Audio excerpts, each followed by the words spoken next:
नमस्कार, लोकस्वर टीवी में आपका स्वागत है। मैं हूं प्रियंका। खबरों में आगे बढ़ेंगे, मगर उससे पहले सुर्खियों पर एक नजर।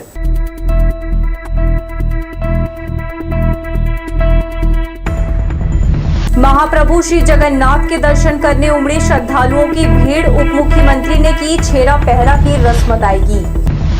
तेलंगाना के साइकेप्स पोर्टल से जुड़ा छत्तीसगढ़, पलक झपकते सामने होगी साइबर फ्रॉड की कुंडली। विधायक अमर अग्रवाल ने मां के नाम पौधा रोपा, कहा 1 से ज्यादा पौधे लगाकर करें देखभाल।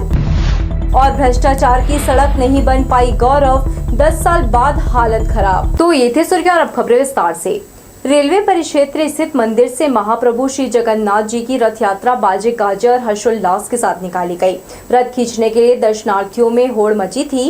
रथ यात्रा का जगह जगह भव्य स्वागत किया गया। उप मुख्यमंत्री अरुण साव ने छेरा पहरा की रस्म पूरा कर भगवान के रथ को आगे बढ़ाया। इस दौरान बड़ी संख्या में श्रद्धालु रथ यात्रा में शामिल हुए।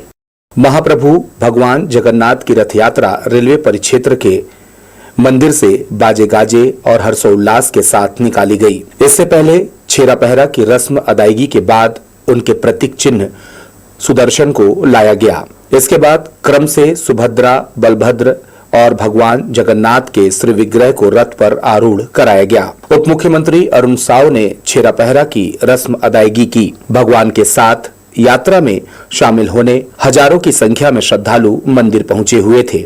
यहाँ पूजा पाठ के बाद रथ यात्रा निकाली गई। रथ यात्रा है और पूरे छत्तीसगढ़ में रथ यात्रा को बहुत धूमधाम से मनाया जाता है। उड़िया समाज बिलासपुर के द्वारा ये रथ यात्रा का आयोजन हर साल बड़े धूमधाम से किया जाता है। इस बार मुझे भी आमंत्रित किया है और मैं सभी लोगों को रथ यात्रा की बहुत बधाई और शुभकामनाएं देता हूं। भगवान जगन्नाथ सभी के जीवन में सुख, शांति और समृद्धि लेकर आए। हम छत्तीसगढ़ वासियों के जीवन में सुख, शांति और समृद्धि लेकर आए, ऐसी कामना भगवान जगन्नाथ से करता हूं। रथ को आगे बढ़ाने के लिए 108 फीट की रस्सी को खींचने बड़ी संख्या में भक्त उपस्थित थे। उनमें महिला भी शामिल थी। भक्तिमय वातावरण में झूमते नाचते लोग आगे बढ़ते रहे। भगवान जगन्नाथ का रथ रेलवे परिक्षेत्र और प्रमुख मार्ग से गुजरा। इसके बाद मौसी मां के घर उड़िया स्कूल परिसर में विसर्जित हो गई। भगवान की अगवानी के लिए उड़ीसा से मृदंग बजाने वाले नर्तक दल को बुलाया गया था। कैमरा पर्सन राजा खान के साथ आशीष मौर्य, लोकस्वर टीवी, बिलासपुर। शहर में जगन्नाथपुरी की तर्ज पर लोग आस्थावश रथ यात्रा का आयोजन करते हैं। बिलासपुर के सिम्स मेडिकल कॉलेज परिसर में लगभग 80 साल पुराने शीतला मंदिर से निकलकर भगवान जगन्नाथ ने भक्तों को दर्शन दिए। यहां भगवान के श्री विग्रह से सुसज्जित रथ को खींचने की धार्मिक परंपरा काफी पुरानी है। छोटा आकर्षक रथ, उसमें विराजे भगवान जगन्नाथ, उनके बड़े भाई बलभद्र और देवी सुभद्रा के श्री विग्रह की यात्रा निकालकर भक्तों ने रथ यात्रा की परंपरा का निर्वहन किया। जगन्नाथ रथ यात्रा पर्व को लेकर सिम्स मेडिकल कॉलेज परिसर के सिद्ध शक्तिपीठ शीतला मंदिर में युवाओं ने तैयारी की। भगवान के श्री विग्रह का विधि विधान और मंत्रोच्चार से पूजन किया। आचार्य पंडित रजनीश और सेवक गोपाल कृष्ण ने चंदन और फूलों से भगवान का अभिषेक किया। इसके बाद नए वस्त्रों से सुसज्जित भगवान जगन्नाथ, बलभद्र और सुभद्रा के विग्रह वाला रथ आगे बढ़ चला। गौ सेवक विपुल शर्मा ने रथ के आगे छेरा पहरा कर भगवान को उनके भक्तों से मिलने रवाना किया। इस रस्म का अवसर पाना सौभाग्य माना जाता है। बहुत ही अद्भुत आनंद आया और मैं सोचता था कि आज भगवान ने बड़ी कृपा करी है, बड़ी दया करी है कि इस गरीब ब्राह्मण को भी वो अवसर प्रदान किया है। और जगन्नाथ महाप्रभु के श्री चरणों पर वंदन है।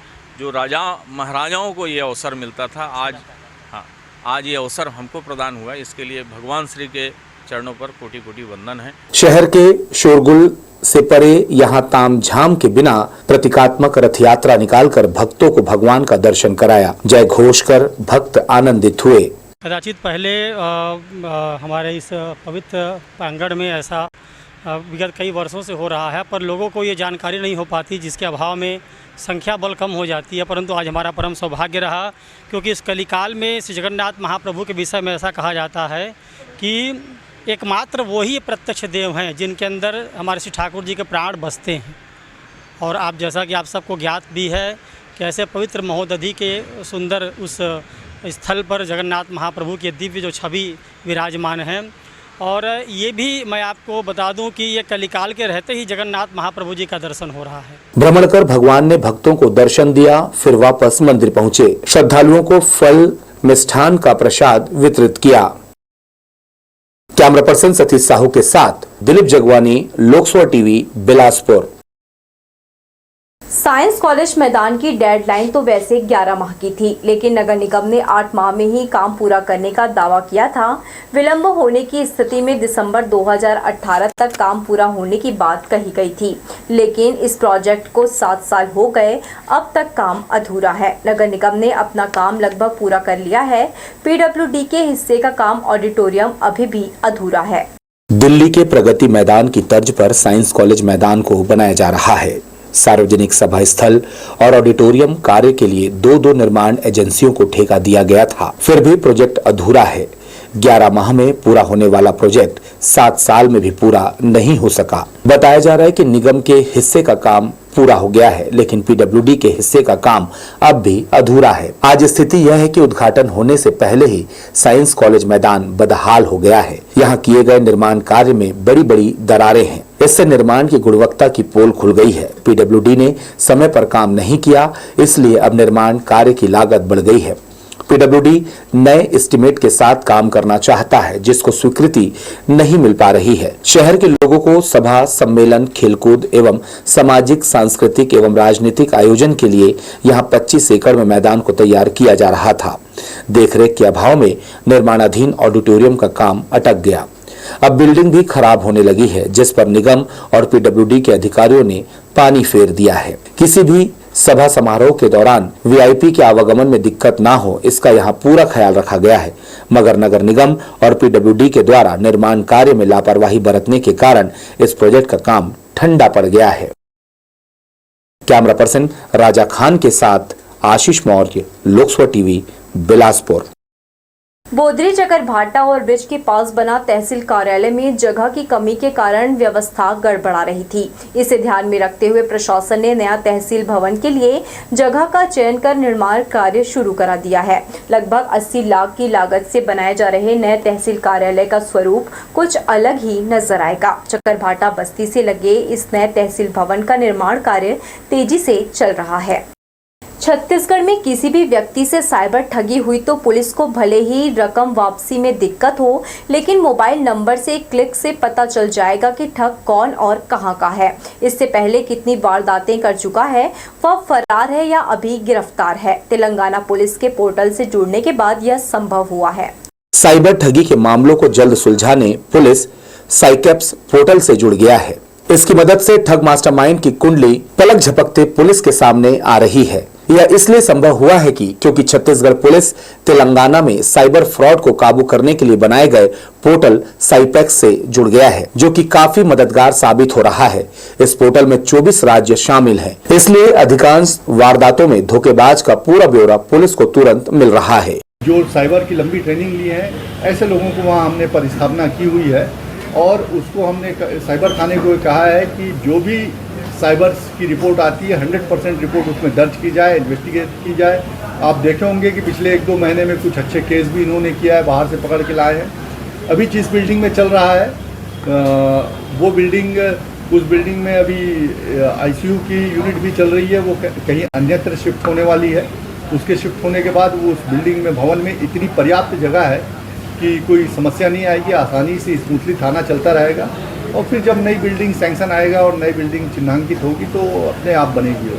आईजी ने बताया कि साइबर अपराधी को तुरंत ट्रैक करने और धरपकड़ के लिए इस हाईटेक सिस्टम को डेवलप किया गया है। इस पोर्टल को ओपन करने के बाद किसी भी थाना प्रभारी को साइबर क्राइम या फ्रॉड की जानकारी मिल जाएगी। यह भी पता चल पाएगा कि संबंधित फोन नंबर से कितने लोगों को ठगा गया है, ठग गिरफ्तार हुआ या फरार है और कार्रवाई क्या हो चुकी है। इसमें ठगी के पैटर्न का भी जिक्र रहेगा। इससे पुलिस आसानी से किसी भी वारदात में सीधे ठग तक पहुंच सकेगी। कटघोरा के आदमी के साथ ठगी कर रहा है तो हिंदुस्तान में किसी भी स्थान पे बैठा हुए आदमी के साथ दुनिया में कहीं भी बैठा हुआ आदमी अपराध कर सकता है। ये परिस्थितियां बन गई और उस अपराध को नियंत्रित करना और उस अपराध को पकड़ना बहुत ही बड़ी चुनौतीपूर्ण काम है। साइकेप्स पर साइबर फ्रॉड और अपराधी का पूरा डेटाबेस है। इस पोर्टल से केंद्रीय गृह मंत्रालय के एनसीसीआर और एनसीआरबी कनेक्ट है। जैसे ही कोई साइबर ठगी की रिपोर्ट थाने में आएगी, संबंधित थानेदार मोबाइल नंबर और पीड़ित की शिकायत इस पोर्टल में अपलोड कर देंगे। इससे किसी भी फोन नंबर को सर्च कर सकेंगे। यह सुविधा इसलिए जरूरी है कि अधिकांश साइबर फ्रॉड मोबाइल नंबर से ही हो रहे हैं। कैमरा पर्सन राजा खान के साथ Ashish Maurya, Lok Sabha TV, Bilaspur. Civil line police ने सिंधी कॉलोनी निवासी पिता पुत्र की रिपोर्ट पर उनके भाई और भतीजे के खिलाफ कंपनी में धोखाधड़ी करने के मामले में अपराध दर्ज किया है। पीड़ित परसराम बजाज ने अपने भाई रमेश कुमार बजाज के साथ मिलकर वर्ष 2012 में नमन फैशन और बजाज इंटरप्राइजेस के नाम की रजिस्टर्ड कंपनी बनाई थी। दोनों भाइयों के बीच कुछ समय तक सब कुछ ठीक चला। बाद में रमेश कुमार बजाज और उसके पुत्र नवीन बजाज ने कंपनी के अकाउंट में छेड़छाड़ करते हुए फर्जी रसीद तैयार कर करीब 3 करोड़ रुपए गबन कर लिए। मामले में परसराम बजाज की रिपोर्ट पर सिविल लाइन पुलिस ने पिता पुत्र के खिलाफ अपराध दर्ज कर जांच कर रही है। आर्थिक परसराम बजाज जो सिंधी कॉलोनी में निवासरत हैं, इनके द्वारा थाना उपस्थित आकर रिपोर्ट दर्ज कराई गई कि उनके परिवार के ही सदस्यों के द्वारा 2 अलग अलग फर्मों में उनके साथ धोखाधड़ी की गई है। इस संबंध में उन्होंने आवेदन प्रस्तुत किया गया था और जिसकी जांच की गई। जांच में उनके खिलाफ धोखाधड़ी का मामला पाए जाने से थाना सिविल लाइन में अपराध दर्ज किया गया है और धारा 420 और 34 के तहत अपराध दर्ज कर विवेचना की जा रही है। पेशी से लगातार गैर हाजिर होने वाले 2 वारंटी को सिविल लाइन पुलिस ने गिरफ्तार किया है। जरहाभाटा निवासी अजय साहनी के खिलाफ पुलिस ने वर्ष 2020 में एनडीपीएस एक्ट का मामला दर्ज किया था, जो पेशी से नदारद था। वहीं दूसरा आरोपी मुकेश टंडन आर्म्स एक्ट के मामले में पेशी में नहीं जा रहा था। दोनों के खिलाफ कोर्ट से वारंट जारी होने के बाद सिविल लाइन पुलिस ने मुखबिर की सूचना पर दोनों को गिरफ्तार कर न्यायालय में पेश किया। कोर्ट में पेशी गवाही के दौरान लगातार अनुपस्थित होने के कारण प्रकरण का फैसला समय पर नहीं हो पा रहा है। यही वजह है कि कोर्ट में मामले कई वर्षों तक चलते रहते हैं। लिहाजा वारंट जारी होने पर संबंधित व्यक्तियों को तत्काल कोर्ट में प्रस्तुत किया जा रहा है ताकि मामले का सुनवाई जल्द हो सके। सीपत बलौदा के हिंद एनर्जी से कोयला लेकर जा रही 2 हाइवा को सरकंडा पुलिस ने रोका और उसे थाने में खड़ा कर दिया। बताया जा रहा है कि जब्त दोनों हाइवा के दस्तावेज पूरे नहीं थे। दोनों हाइवा वासुदेव वर्मा की बताई जा रही है। एक हाइवा में 18 टन और दूसरे में 32 टन कोयला भरा हुआ है। पुलिस ने हाइवा मालिक को थाना तलब कर दस्तावेज मांगे हैं। जब्त वाहन कोयला लेकर सिलतरा जा रहा था। मोटर व्हीकल एक्ट और संबंधित धाराओं के तहत वाहन को जब्त कर कार्यवाही की जा रही है। देश भर में एक पौधा मां के नाम लगाने का आह्वान प्रधानमंत्री नरेंद्र मोदी ने किया है। इस आह्वान के तहत रविवार को देवकीनंदन स्कूल में शहर विधायक अमर अग्रवाल ने अशोक के पौधे का रोपण किया। इस दौरान उन्होंने सभी स्काउट एंड गाइड्स से अपील की अपने अपने घरों में भी एक पौधा मां के नाम पर लगाएं। कार्यक्रम के दौरान श्री अग्रवाल ने कहा, एक पेड़ के नाम पर तो अभियान चलते हैं, पर देखरेख के अभाव में यह सूख जाते हैं। 100 पौधे लगाना है जो सभी मां के नाम होना चाहिए। स्कूल में लगे पौधों की देखरेख करने प्राचार्य की जवाबदारी है। उन्होंने कहा, प्रधानमंत्री की अपील को सार्थक बनाना है। एक अच्छे अभियान की शुरुआत हो रही है। भारत स्काउट्स गाइड्स ने जो प्रधानमंत्री जी ने आह्वान किया है एक पेड़ माँ के नाम, उस अभियान की शुरुआत पूरे छत्तीसगढ़ में लगभग 1.5 लाख पेड़ों से किया है। और कोई भी अभियान जब समाज आगे आता है, जब जाके सफल होता है, तो मुझे प्रसन्नता है कि इस अभियान में इस बार ये शासकीय कार्यक्रम न हो के समाज और आम जनता इसमें जुड़ी हुई है। और मैं धन्यवाद देना चाहूँगा भारत स्काउट्स गाइड संघ के सारे पदाधिकारियों का कि वो इस अभियान में आज शुभारंभ कर रहे हैं। मेरी बहुत बहुत शुभकामनाएं। और जो प्रधानमंत्री जी का आह्वान है, एक पेड़ एक माँ के नाम, पूरा देश उस अभियान में जुटा हुआ है। भारत स्काउट्स एवं गाइड्स छत्तीसगढ़ राज्य मुख्यालय रायपुर, राज्य मुख्यायुक्त डॉक्टर सोमनाथ यादव जी एवं राज्य सचिव श्री कैलाश सोनी जी के निर्देशानुसार हमारे ज़िले के जिला शिक्षा अधिकारी एवं जिला commissioner scout Shri TR Sahu के मार्गदर्शन में आज पंडित देवकीनंदन दीक्षित कन्या उच्चतर माध्यमिक शाला में वृहद वृक्षारोपण अभियान का कार्यक्रम आयोजित किया गया। देवकीनंदन स्कूल में जो प्रोग्राम किया जा रहा है वो हमारे देश के प्रधानमंत्री माननीय श्री नरेंद्र मोदी जी के आह्वान पे उसी तारतम्य में पौधारोपण का कार्यक्रम किया जा रहा है, जो पूरे छत्तीसगढ़ में स्काउट गाइड द्वारा किया जा रहा है। उसी के तारतम्य आज हम यहाँ उपस्थित हुए हैं पौधारोपण के लिए। अभी हमारे बीच नगर विधायक माननीय श्री अमर अग्रवाल जी आए थे, उनके द्वारा भी पौधारोपण किया गया है। तत्पश्चात अब हम सभी अधिकारी कर्मचारी द्वारा पौधारोपण किया जाएगा। इस पौधारोपण के द्वारा हम ये संदेश दे रहे हैं कि सभी पौधारोपण लगाएं, पौधारोपण करें और अपने देश को आने वाले संकट से बचाएं। बारिश थमने के बाद उमस भरी गर्मी से लोग परेशान हैं। मौसम विभाग के अनुसार 1-2 दिन के भीतर वर्षा की संभावना है। इसके बाद ही राहत की उम्मीद है। मौसम विभाग की माने तो 8 जुलाई को प्रदेश में अधिकांश स्थानों पर हल्की से मध्यम वर्षा होने या गरज चमक के साथ छींटे पड़ने की संभावना है। चकरभाटा थाना क्षेत्र के कड़ार गांव से कुछ दिनों पहले एक प्लाट में रखे खेती से संबंधित उपकरण और पंप में लगे केबल तार चोरी कर ले गए थे। प्रार्थी योगेश कश्यप की रिपोर्ट पर पुलिस ने मामला दर्ज कर चोरों की तलाश में लगी हुई थी। तभी सूचना मिली कि 2 युवक केबल तार बेचने के फिराक में घूम रहे हैं। पुलिस युवक को पकड़कर थाना लाई और पूछताछ में उसने अपना जुर्म कबूल कर लिया। आरोपी रितेश सिंह ठाकुर और मोहन सूर्यवंशी तेलसरा के रहने वाले हैं। पुलिस इनके कब्जे से चोरी गए सामान बरामद कर ली है। बढ़ेंगे हम खबरों की ओर, मगर इससे पहले सुर्खियों पर एक नजर।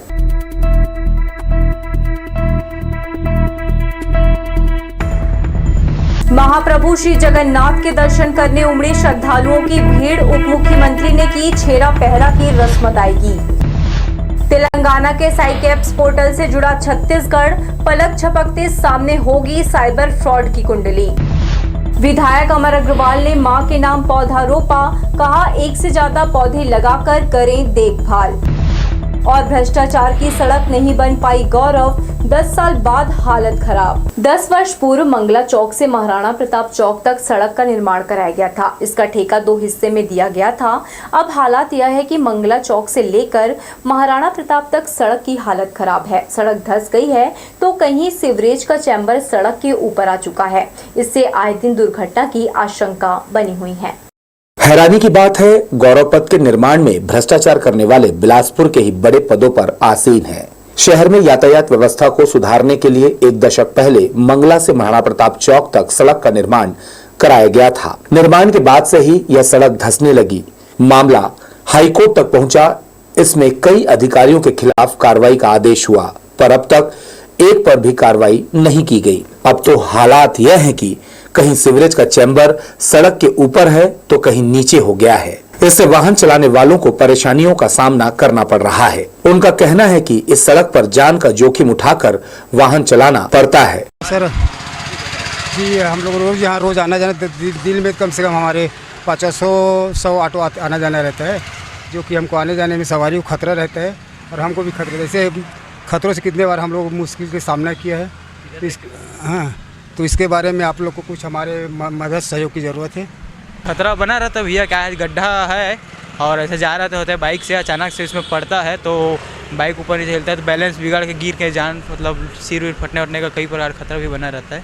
आपको बता दें कि 2 किलोमीटर सड़क निर्माण के लिए 2 हिस्से में ठेका दिया गया था। भ्रष्टाचार छिपाने सड़क के बड़े हिस्से में पैच वर्क किया गया था, लेकिन वो अधिक दिनों तक टिका नहीं रह सका। कैमरा पर्सन सतीश साहू के साथ विलोकेश श्रीवास्तव, लोकसभा टीवी, बिलासपुर। संघ लोक सेवा आयोग की ओर से आयोजित परीक्षा खत्म होते ही रेलवे स्टेशन की ओर अभ्यर्थियों ने रुख कर लिया। परीक्षार्थियों की भारी भीड़ उमड़ पड़ी। ट्रेन पर सवार होने के लिए अभ्यर्थी धक्का मुक्की करते नजर आए। आलम यह रहा कि जान जोखिम में डालकर ट्रेन में सवार हुए। स्थिति ऐसी थी कि प्लेटफॉर्म पर खड़े होने के लिए भी जगह कम नजर आई। दूसरे जिलों से भी परीक्षा देने बिलासपुर पहुंचे। यही वजह है कि लोगों को भीड़ का सामना करना पड़ा। केंद्रीय शिक्षक पात्रता परीक्षा का आयोजन देश भर में सीबीएसई की ओर से 7 जुलाई को आयोजित हुई। एग्जाम के लिए सभी रजिस्टर्ड कैंडिडेट्स को एडमिट कार्ड जारी किया गया था, जिसे दिखाने के बाद उन्हें केंद्रों में प्रवेश दिया गया। परीक्षा का आयोजन 2 शिफ्ट में किया गया। सीबीएसई ने एग्जाम के लिए डिटेल गाइडलाइन भी जारी कर दिया था। पहली शिफ्ट में परीक्षा सुबह 9:30 से दोपहर 12 बजे तक और दूसरी शिफ्ट में एग्जाम दोपहर 2 बजे से शाम 4:30 बजे आयोजित हुई। देश भर में 136 शहरों में निर्धारित विभिन्न केंद्रों पर इस परीक्षा का आयोजन हुआ। भारतीय रेलवे ने वित्तीय वर्ष 2024-25 और 2025-26 में 10,000 नॉन एसी कोच निर्माण करने का निर्णय लिया है। 2 वर्ष का यह लक्ष्य जब पूरा हो जाएगा, उसके बाद किसी भी जोन में कोच की कमी नहीं रहेगी। इसका उपयोग ट्रेनों में अतिरिक्त कोच जोड़ने के लिए किया जाएगा, ताकि प्रतीक्षा सूची के यात्रियों को कंफर्म बर्थ मिल सके। पहले वित्तीय वर्ष 2024-25 में रेलवे ने अमृत भारत जनरल कोच सहित 2605 general coach, Amrit Bharat sleeper coach के अलावा 1470 non AC sleeper, Amrit Bharat SLR coach सहित 323 एसएलआर कोच, 32 उच्च क्षमता वाले पार्सल वैन और 55 पेंट्री कार बनाई जाएगी। वहीं वित्तीय वर्ष 2025-26 में 2710 जनरल कोच का निर्माण किया जाएगा, जिनमें अमृत भारत के जनरल कोच भी शामिल हैं। अमृत भारत ट्रेन को मिलाकर 1910 स्लीपर कोच बनाए जाएंगे। इसके साथ ही 514 एसएलआर कोच, 200 उच्च क्षमता वाले पार्सल वैन और 110 पेंट्री कार बनाने की योजना है।